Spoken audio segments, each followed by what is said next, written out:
এমন ধরনের কোনো আইন যাতে না হয় যে আইনের কারণে একটা পরিবার ধ্বংস হয়, একটা মানুষের লাইফ লস্ট হয়। জেলখানার পরিবেশ এর আগে আমি 2019-এ ছিলাম, 19-এ এখন আগের থেকে পরিবেশ অনেক ভালো। তবে এর মধ্যে 52% লোক মিথ্যে মামলা জড়িত। আমি দুইটা দিন মাননীয় সরকারের কাছে অনুরোধ করে বলতে চাই এবং যেমন আইনজীবীরা আছেন সবাইকে একটা কথা বলতে চাই, ধরেন একটা লোক মামলা আসামি হয়েছে, পুলিশ তাকে ধরে তদন্ত না করে তাকে জেলখানা দেখলো যে আমি ভিতরে দেখছি 10 বছর 15 বছর ধরে হাজতে খাটতেছে। একটা লোক দেখেন হাজতে 10 বছর ধরে কেন হাজতে কাটবে?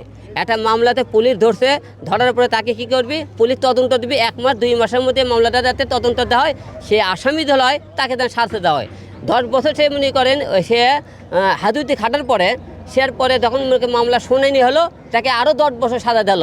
তো মাঝখানে যে 10 বছর সে সাজা খাটলো, হাজতে খাটলো, এই 10টা বছর তার জীবন থেকে কেড়ে নেওয়া হলো। এটাই মিথ্যে মামলা। এই জেল খাটতে অনেকেই আছে। এই ধরনের মামলা থেকে বিরত থাকা উচিত, কারণ এই ধরনের মামলাতে একটা পরিবার ধ্বংস। একটা পরিবার দেখেন, এই লোকটার পরিবার আজকে বাংলাদেশে ধর্ষণ পরকীয়া বেড়ে গেছে কী কারণে? এই লোকটা 10 বছর ধরে জেলখানা টাকালো, এই পরিবারের দায়িত্বটা কে নিবি? Presenting Walton Crystal Series. Switch to premium. Switch to Crystal.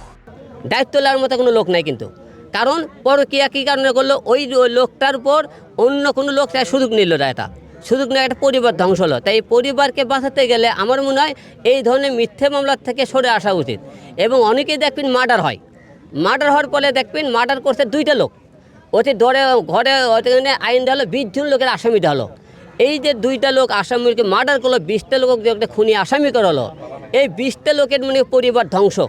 তো আমি চাবো যে এই ধরনের মামলা যাতে মিথ্যা মামলা থেকে সরে, এবং সরকার সচেতন হবেন এবং সবাই অনুরোধ করবো আইনের যারা মন্ত্রণালয়ে আসেন এবং যারা সাংবাদিক ভাইরা আসেন এবং যারা সমস্ত জজ উকিল আছেন তাদেরকে বলবো যে মামলার তদন্ত যতক্ষণ না ওই একটা লোকের 10-15 বছর মিশে হাজতে কাটে, একটা পরিবার ধ্বংস করার কোনো অধিকার আমাদের নাই। তা সবারই পরিবার আছে। আজকে যারা আইন করে গেছে দেখেন, অনেক ভিতরে আওয়ামী লীগের এমপি মন্ত্রী আজকে জেলের পচা খাবার খাইতেছে। এরাই আইন করে গেছে যাতে যাতে 10 জন যাতে করেন পড়ছে, আজকে সেই আইনে তারই আজকে পড়তেছে। তো আমরা সবাই এমন ধরনের কোনো আইন যাতে না হয় যে আইনের কারণে একটা পরিবার ধ্বংস হয়, একটা মানুষের লাইফ লস্ট হয়, এই আইন যাতে না হয়।